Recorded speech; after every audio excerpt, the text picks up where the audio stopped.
দক্ষিণ দিনাজপুর জেলার কুশমন্ডি ব্লকের অন্তর্গত মালিগাঁও গ্রাম পঞ্চায়েত এলাকায় অনুষ্ঠিত সিএএ সংক্রান্ত শিবির পরিদর্শন করলেন দক্ষিণ দিনাজপুর জেলা বিজেপির সম্পাদক তাপস চন্দ্র রায়। এদিন তার সঙ্গে উপস্থিত ছিলেন বিজেপির জেলা ও ব্লক স্তরের একাধিক নেতৃত্ব এবং দলীয় কর্মীরা। পরিদর্শনকালে তাপস চন্দ্র রায় শিবিরের সার্বিক ব্যবস্থাপনা ও কার্যক্রম খতিয়ে দেখেন।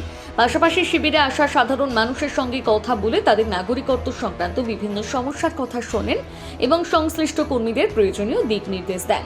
এই বিষয়ে জেলা বিজেপির সম্পাদক তাপস চন্দ্র রায় জানান, সিএএ শিবিরের মূল উদ্দেশ্য হল প্রকৃত নাগরিকদের আইনগত অধিকার সম্পর্কে সচেতন করা এবং নাগরিকত্ব সংক্রান্ত প্রয়োজনীয় নথিপত্র তৈরিতে সহায়তা করা। তিনি আরও বলেন, বিজেপি সর্বদা সাধারণ মানুষের পাশে থেকে তাদের সমস্যার সমাধানে কাজ করে চলেছে।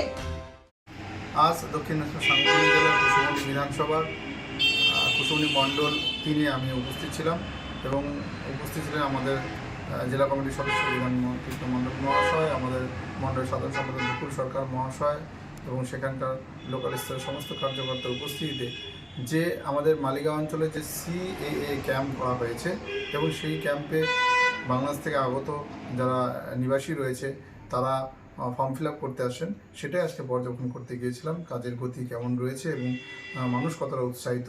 তো আজকে উপস্থিত থেকে আমি নিজেকে গর্ববোধ অনুভব করছি, কারণ মানুষ জাগরিত হয়েছে। টিএমসির যে অপপ্রচার, সেই অপপ্রচারকে আঘাত করেছে মানুষ, যে বলছে টিএমসি যে সিএএ অ্যাপ্লাই করা যাবে না, এবং তারই একটি চিত্র আজকে আমি দেখতে পেলাম। মানুষ উৎসাহিত, তারা সিএ অ্যাপ্লাই করছে এবং এটা তো আমাদের রাষ্ট্রীয় অধিকারের মধ্যে পড়ে, কারণ এটি আইন হয়েছে এবং সেই আইন অনুযায়ী মানুষ এখন এগিয়ে আসছে।